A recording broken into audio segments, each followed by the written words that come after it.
I've often said that one of the great problems in the way that the world, the Western world, and international institutions treat the Israel-Palestine conflict is that they describe the Palestinians, the so-called Palestinians, because the whole construct was just created as a cynical ploy to get rid of Israel. They really consider themselves Arabs and would be happy to be part of the Arab world. But the point is, we buy into their narratives of they are the indigenous ones. They're just being oppressed by the colonizing, stealing Jews. And what happens is we end up getting into a bigotry of low expectations, where you start justifying the most heinous crimes being done because it's just resistance. Whether it's beheading babies and raping women, it's really a disgrace. And by the way, they never did this to the Jews of Nazi Europe. The bigotry of low expectations. Imagine if Jews would have started raping women and beheading babies. But nevertheless, I wanted to show you a clip of Melanie Phillips because she talks about this in depth. She goes into this whole issue of the bigotry of low expectations. This is in a discussion on the Quad on JNS TV. And it's a really insightful clip. So I want to show you what she says as she delves into the way in which people can create these moral paradigms that allows them to justify or excuse or remove the moral agency from people who do the most barbaric, disgraceful things. And she calls it out. Have a watch. Too many people in the establishment, in politics and in the institutions that are supposed to be looking after us, like the security service, refuse to understand what this actually is. That it is based in an interpretation of Islam, which is an interpretation. It is not subscribed to by a very large number of Muslims across the world, but it happens to be the dominant interpretation in the Muslim world. And it is a profound threat to the Western world. Now, they won't face up to that for a variety of reasons, not least because, especially in Britain, they really don't understand religion.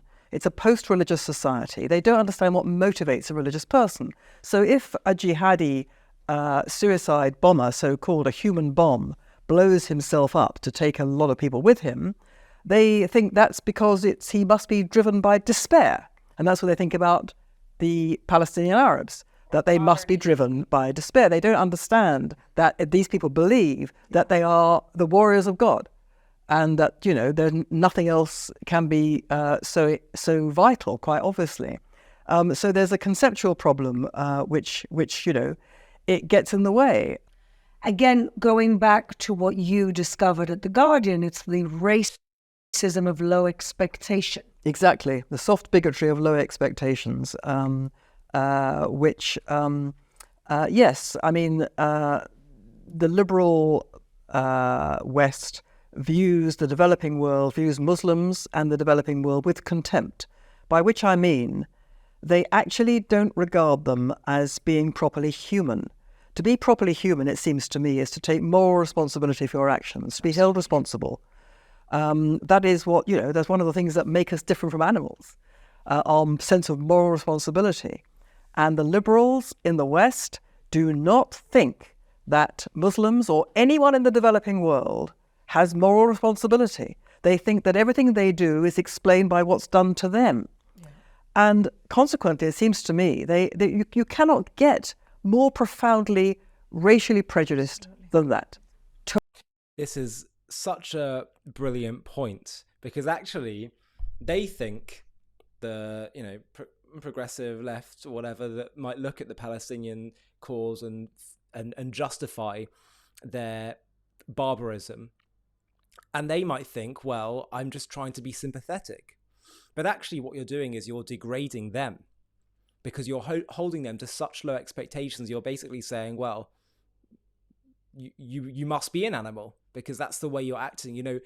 That everyone has moral agency. And this, by the way, is another reason why we see antisemitism exist on the far left. By the way, it exists on the far right, it exists in the radical Islamic camp, but part of the reason why the woke paradigm cannot make space for the Jews, doesn't see Jewish suffering, doesn't see Israel suffering, is because the Jewish people have always taught and always said that even if you are victimized, you still have moral agency. You don't have to be an eternal victim.